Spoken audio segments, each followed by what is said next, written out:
मैं पद्मश्री डॉक्टर जितेंद्र कुमार सिंह।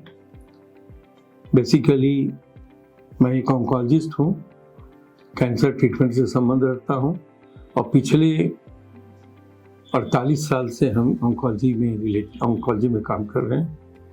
कई सारे इंस्टीट्यूशंस में हम महावीर कैंसर संस्थान पटना का बहुत बड़ा अस्पताल है, वहाँ भी हम करीब 15 साल डायरेक्टर थे। पारस के डायरेक्टर रहे, पारस कैंसर सेंटर के।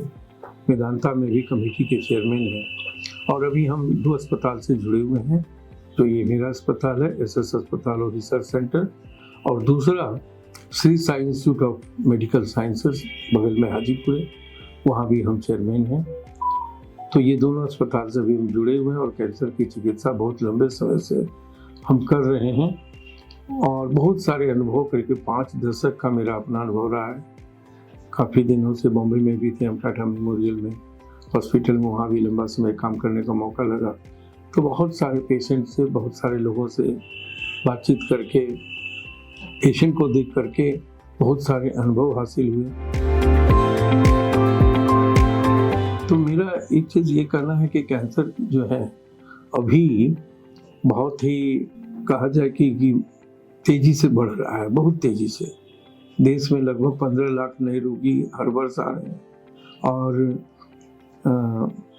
यदि इसे नहीं रोका गया तो कहा जाता है और आंकड़े बताते हैं कि भारतवर्ष का सबसे बड़ा चैलेंज, अभी चुनौती कैंसर ही होगा, बाकी बीमारी पीछे चली जाएंगी। तो ऐसा है कि इस बढ़ते इंसिडेंस को भी रोकना है।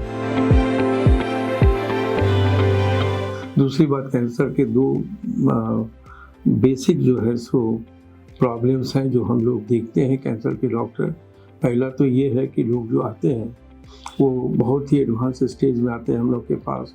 आंकड़े बताते हैं कि करीब 85% लोग स्टेज 3, स्टेज 4 में हम लोग के पास आते हैं और स्टेज 1, 2 में हार्डली 10 से 12% ही लोग आते हैं। तो ऐसा है कि ये 2 बहुत प्रॉब्लम है कैंसर के पेशेंट के लिए, क्योंकि सबको पता है कि यदि शुरुआती दौर में हम इलाज करें तो बीमारी को कंप्लीट हम ठीक कर सकते हैं, लेकिन वही चीज़ हम एडवांस स्टेज में करें तो बीमारी को बिल्कुल ठीक नहीं कर सकते। हाँ, इलाज के द्वारा लाइफ को कुछ समय तक के लिए, कुछ वर्ष के लिए बढ़ा सकते हैं, इससे ज़्यादा ठीक नहीं कर सकते हैं उसको। देखिए, ऐसा है कि मरीजों की कुछ जानकारी के लिए हम ये बता दें कि अर्ली डिटेक्शन में कैसा हो, चूँकि मरीज कैंसर शुरू में तकलीफ नहीं देता है और जिस दिन आपको तकलीफ देने लगा तो और तब आप डॉक्टर के पास है, मतलब देर हो चुकी है। तो क्या वजह है कि हम लोग लेट स्टेज में जो पेशेंट आते हैं उसकी इलाज करके कुछ लाइफ हम लोग उसकी बढ़ाएं, कुछ ज़िंदगी बढ़ावे, उससे तो बेहतर है कि हम लोग उसको अर्ली स्टेज में पकड़ें। तो अर्ली स्टेज में मरीज नहीं आएंगे तो मरीजों को कैसे बताया जाए कि भाई बाकी चीज़ों में क्या है, घाव है, दिखाई पड़ता है, कोई चीज़ें दिखाई पड़ती है, कोई चीज़ बताए, कैंसर को कुछ ही नहीं पता चलेगा और जब पता चला तब डॉक्टर के पास गए तो देर हो गई। तो उसका एक ही तरीका है कि हम लोग पेशेंट से कुछ उनको बताएं कि क्या करना चाहिए। तो 7 कार्डिनल साइन है कैंसर के, जिसको यदि अमल में लाया जाए तो हो सकता है कि कुछ कैंसर को पकड़ में आ जाए जल्दी। जैसे नंबर 1 कि शरीर में कोई गांठ हो, बढ़ रहा हो, इलाज के बावजूद भी ठीक नहीं हो रहा हो, तो आदमी को एक होना चाहिए कि हो सकता है ये गांठ हमारी कैंसर भी हो सकती है, क्योंकि ये बढ़ रहा है, लोकल इलाज से ठीक नहीं हो रहा है। दूसरा, औरतों के स्तर में गांठ आ जाना।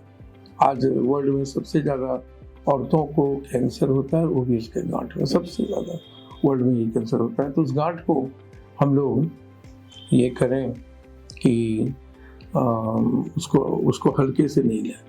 उसको चाहिए किसी औरत को कि सेल्फ ब्रेस्ट एग्जामिनेशन करते हैं, अपने ही हाथ से उसको देखें और यदि कड़ापन अंदर नजर आए तो तुरंत दिखा दें, क्योंकि सबसे ज़्यादा संसार में, पूरे वर्ल्ड में नंबर 1 कैंसर है। दूसरा कि मुंह में गांठ होती है, लोगों को मुंह में छाले पड़ते हैं, लाल होता है, अल्सर होता है, उसको भी आदमी को हल्का से नहीं लेना चाहिए, वो भी कैंसर हो सकता है।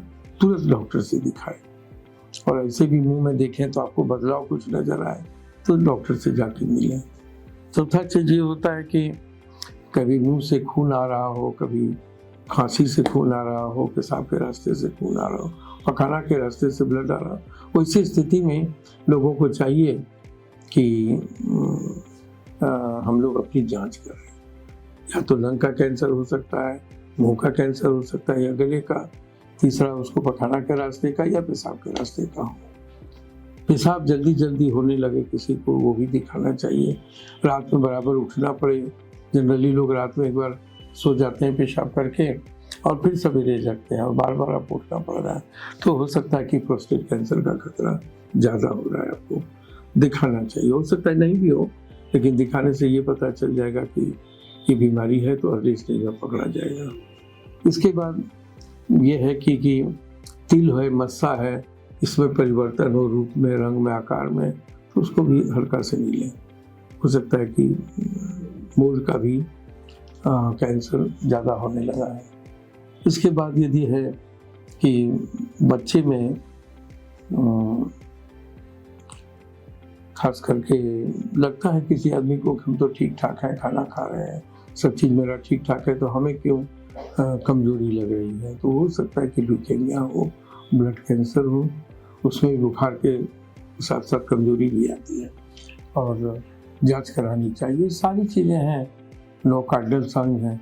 अच्छा हाँ, एक तो है कि बच्चे औरतों को 45 साल के बाद उनको मेनोपॉज होता है, मतलब मासिक धर्म खत्म हो जाता है उनका उसके बाद। तो वो यदि उसके बाद यदि आने लगे ब्लीडिंग फिर से, तो समझना चाहिए कि हो सकता है बच्चेदानी का कैंसर हो जो भी शरीर में पनप रहा है। तो ये सब सारी चीज़ें ऐसी हैं कि लोगों को, खास करके पब्लिक को, जनरल पब्लिक को, इन लोगों को ये सब चीज़ों का ध्यान रखना चाहिए अपने व्यवहार में, अपने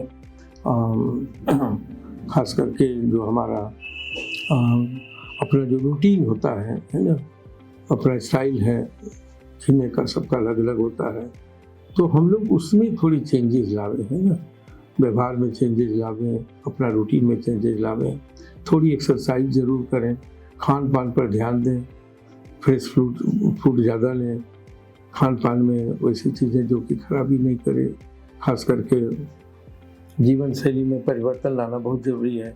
इससे भी बहुत बीमारी कैंसर की बच सकते हैं आप, और यदि होता भी है तो शुरुआती दौर में ज़रूर कर सकते हैं। पानी ज़रूर साफ पिएं। अकेले पानी खराब पीने से कहा जाता है कि लगभग 65% बीमारियां होती हैं, 65% सिर्फ पानी से। हाइजीन मेंटेन करें, बाथरूम में जाए तो अच्छे से शौच का उपाय रखें कि वहाँ पर सब तो पानी रखें, शौचालय का ठीक ठाक साफ सुथरा रखें और खाना खाएं, जीवन शैली में परिवर्तन लावें, मेडिटेशन, योगा करें। ये सब चीज़ें ऐसी हैं कि थोड़ा बहुत आपको, ये तो नहीं कह सकते कि उससे कैंसर रुक ही जाएगा, लेकिन थोड़ी बहुत उसमें परिवर्तन हो सकता है। जो बहुत ज़्यादा है वो अब उतना ज़्यादा नहीं होगा। तो इन चीज़ों पर लोगों को ध्यान देना चाहिए। हम सोचते हैं कि प्रिकॉशन या प्रिवेंशन तो बेटर होता है हमेशा, क्योर से बेटर देन क्योर, तो प्रिवेंशन पर लोग ध्यान दें। और ये सब खास करके कार्डिनल साइन कहा जाता है कैंसर। तो इसको थोड़ा सा ठीक ठाक करते हुए, यदि जीवन शैली को ठीक ठाक रखते हुए, थोड़े एक्सरसाइज, थोड़ा ये खाना पीना देखें, तो हमें लगता है कि जिस देश ने ऐसा किया, जिस कंट्री ने ऐसा किया, तम्बाकू नहीं लें, एक और भी बात है, तम्बाकू कम से कम लें, कि 40% कहा जाता है कि कैंसर होगा ही नहीं किसी को यदि वो तम्बाकू नहीं लेता है। तो 40% कैंसर कहने का होता है यदि 15 लाख रोगी हर साल आ रहे हैं तो 6 लाख रोगी ऐसे ही खत्म हो गए, ऐसे ही खत्म हो गए यदि सिर्फ टोबैको या टोबैको से बनी हुई चीज़ों को का सेवन ना करें। तो मेरा सुझाव और मेरा अभी तक का अनुभव जो 5 दशक का है वो मैंने आप लोगों के साथ शेयर किया। उम्मीद है कि आप लोग इस पर अमल करेंगे और इससे आपको बहुत ही फायदा होगा।